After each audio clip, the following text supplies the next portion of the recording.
Good morning. This is PW, and I'm here to show you how to be a lead editor for our Studio Broadcast Productions program here at Granada High School.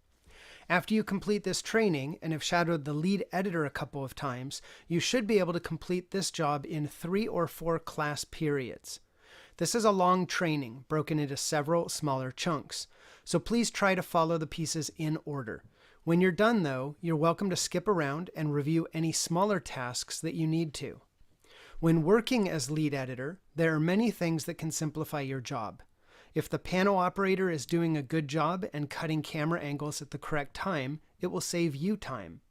If the teleprompter operator keeps the pace smooth and the anchors are able to run through the entire script completely in one of their takes, it will save you time. If the lighting director has set the lights correctly, it will save you time. If the audio engineer keeps the anchor's audio balanced and even, it will save you time. If the floor manager marked the slate and slated the takes correctly, it will save you time. If the computer graphics generator number 1 and 2 are able to locate and place B-roll, create and place your lower thirds, create your opening title sequence and credits, all of those things will save you time. So it's really important for the director to be doing their job and checking up on everyone involved with their show, because if they don't, all of that extra work falls on you, the lead editor. The lead editor's checkoff sheet will walk you through all of the activities that you need to complete. Before you get started, it's important for you to have your permission to miss class as lead editor page signed by your teachers ahead of time.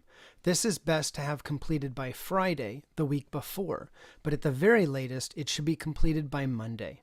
Second period is oftentimes taken up by copying footage.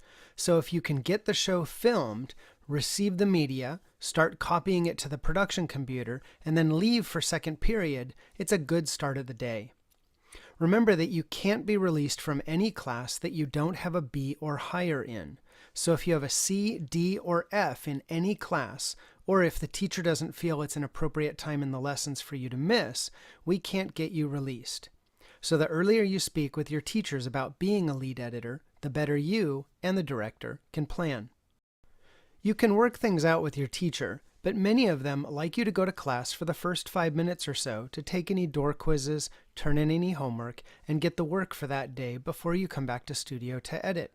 Some teachers also like you to return for the last 5 or 10 minutes so that you can get the homework for the day. This will all depend on your teacher. Some teachers will also mark you absent that day, while others might mark you as present. That's why this sheet is so important. On the day of editing, you will give this sheet to me, and I will turn it into the office to clear any tardies or absences that day. The next important sheet for you is the broadcast data page in the director's binder. The director will indicate who is working on the show. Computer Graphics Generator 1 creates the title sequence, the credits, and locates or creates B-roll for you. Computer Graphics Generator 2 creates the lower thirds and helps to choose or create the backgrounds for the show. On the day of the show, it's important for you to be in the production room to keep track of the best takes.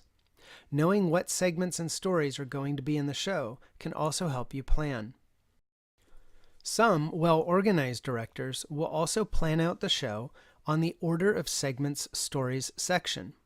If this is completed, it makes your job much easier.